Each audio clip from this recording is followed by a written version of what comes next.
Olá pessoal, sou a professora Naoane Martins e na aula de hoje nós vamos estudar o tema aviso prévio.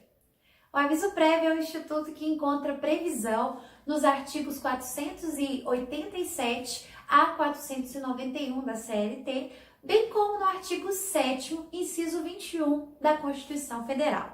O aviso prévio nada mais é do que um ato de comunicação, no qual uma das partes da relação jurídica contratual de trabalho comunica a outra o término dessa relação. É interessante mencionar que, como regra geral, o contrato de trabalho ele tem prazo de duração indeterminado, ou seja, em razão do princípio da continuidade, como regra geral, nós não podemos dizer que os contratos de trabalho são por prazo determinado, mas sim por prazo indeterminado. Se o contrato é por prazo indeterminado, é necessário que uma das partes comunique a outra sobre a extinção desse contrato. O empregado deve comunicar ao empregador para que o empregador procure um novo empregado para ocupar a função que ele desempenhava, bem como o empregador deve comunicar o término dessa relação ao empregado para que o empregado procure uma nova recolocação profissional. O aviso prévio ele pode ser concedido em duas modalidades, indenizado ou trabalhado. O aviso prévio do tipo indenizado é aquele que projeta de forma ficta o término do contrato de trabalho.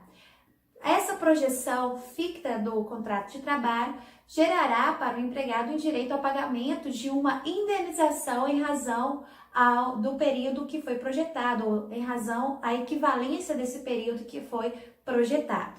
O aviso prévio trabalhado é aquele que o empregado continua desempenhando suas atividades normalmente na empresa durante o período do aviso prévio. Perceba então que ou o aviso é indenizado ou o aviso é trabalhado. A parte que concede o aviso, seja empregado ou empregador, decide qual modalidade será o aviso prévio.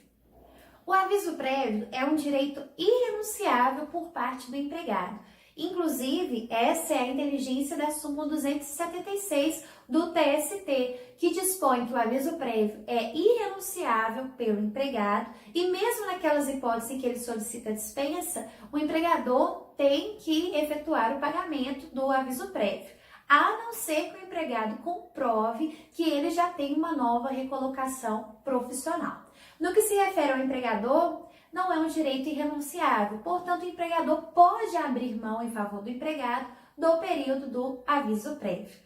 O aviso prévio ele tem que ser concedido naquelas hipóteses em que há o término do contrato de trabalho sem justa causa, nas hipóteses de rescisão indireta, ou seja, naquela hipótese em que o empregador comete a falta grave e, em razão disso, ocorre o término da relação contratual de emprego. Ele é concedido também nas hipóteses em que há o encerramento das atividades de uma determinada empresa, quando ocorre falência, e também no contrato de trabalho por prazo determinado, seria cabível a presença do aviso prévio quando houver uma cláusula de reciprocidade no tocante à rescisão antecipada do contrato. No que se refere ao prazo de duração do aviso prévio, nós temos que, como regra geral, o aviso prévio ele terá um prazo de 30 dias. No entanto, a ideia transmitida pelo artigo 7º, inciso 21 da Constituição Federal, é de que o aviso prévio é um instituto que ele pode ser concedido de forma proporcional e que o prazo de 30 dias seria um prazo mínimo para a concessão do aviso prévio. Em razão disso, esse dispositivo ele foi regulamentado em 2011 pela Lei 12.506. Essa legislação regulamentou o aviso prévio de forma proporcional. O que essa lei veio dispor?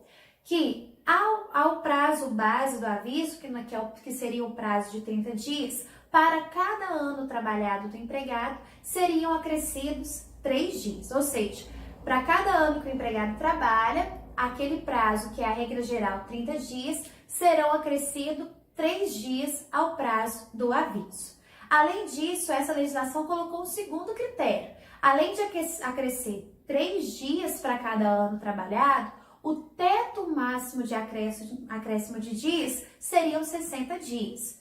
Ou seja, nós poderíamos ter, num total, o prazo máximo de duração do aviso prévio, 90 dias, porque seriam 30 dias, que é o prazo da regra geral do aviso prévio, mais 60 dias em razão do acréscimo de 3 dias a cada ano trabalhado.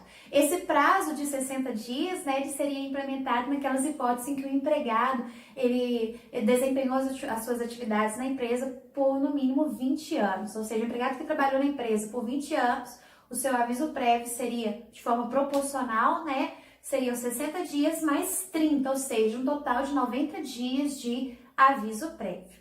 Essa questão da implementação dessa legislação, ela gerou uma série de polêmicas. Primeiro, porque nós contamos ou não o primeiro ano trabalhado do empregado a fim de acrescer 3 dias. Segundo, o aviso prévio de forma proporcional, ele é um direito do empregado e do empregador ou só do empregado? Respondendo ao primeiro questionamento, para poder atender ou trazer uma explicação acerca dessa questão, foi editado pelo Ministério do Trabalho e Emprego a Nota Técnica 184 de 2012. Essa nota técnica veio para estabelecer que para o primeiro ano trabalhado pelo empregado já seria acrescido o prazo de 3 dias. Ou seja, no primeiro ano de trabalho do empregado, o aviso prévio dele seriam 30 dias mais 3 dias.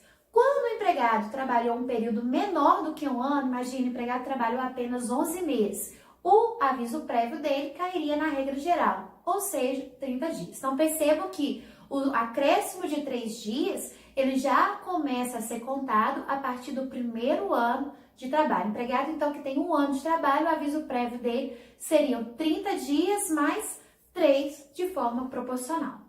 Respondendo agora o segundo questionamento, o aviso prévio proporcional é direito do empregado e do empregador, a nota técnica ela veio para poder esclarecer que o aviso prévio proporcional é uma garantia apenas do empregado, trazendo até uma exposição à luz do que dispõe o artigo 7º, inciso 21 da Constituição Federal.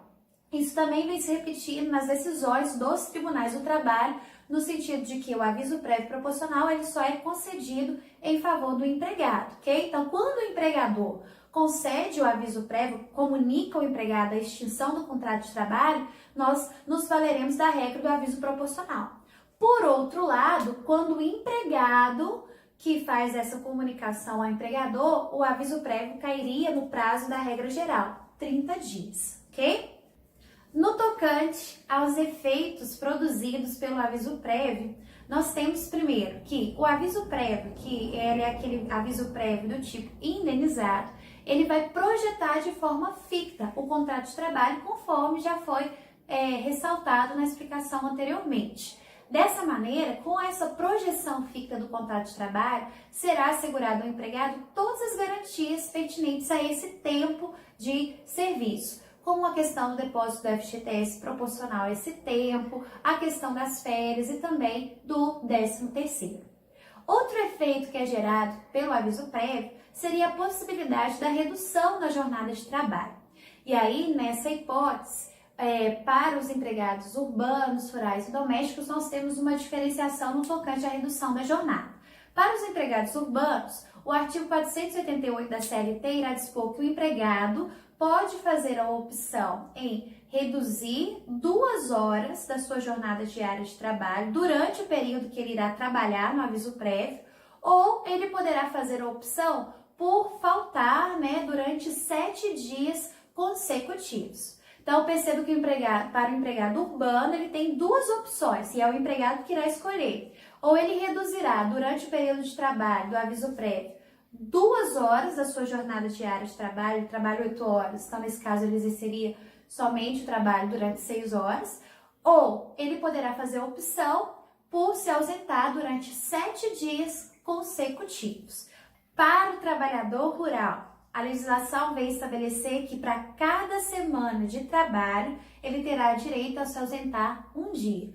Para empregados domésticos, a legislação que regulamenta esse tipo de relação de emprego, que é a Lei Complementar 150 de 2015, vem estabelecer regras semelhantes para os empregados urbanos, ou seja, eles poderão se reduzir da jornada diária de trabalho 2 horas ou fazer a opção por se ausentar durante o período de trabalho do aviso prévio 7 dias consecutivos. Novamente, quem decide se reduzirá na jornada diária de trabalho ou a ausência dos dias trabalhados não é o empregador, mas sim o empregado. Outro ponto importante, o empregado ele só tem direito a essa redução na jornada quando o aviso prévio for concedido pelo empregador, ok? Então, é o empregador que fez o comunicado da extinção do contrato de trabalho. Então, nessa hipótese, o empregado tem direito à redução da jornada. Quando é o empregado que concede o aviso prévio em desfavor do empregador,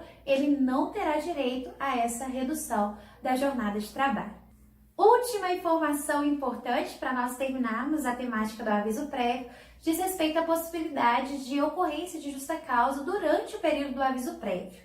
Essa justa causa em razão de uma falta grave, ela pode se dar tanto em razão de uma conduta do empregador, quanto em razão de uma conduta por parte do empregado.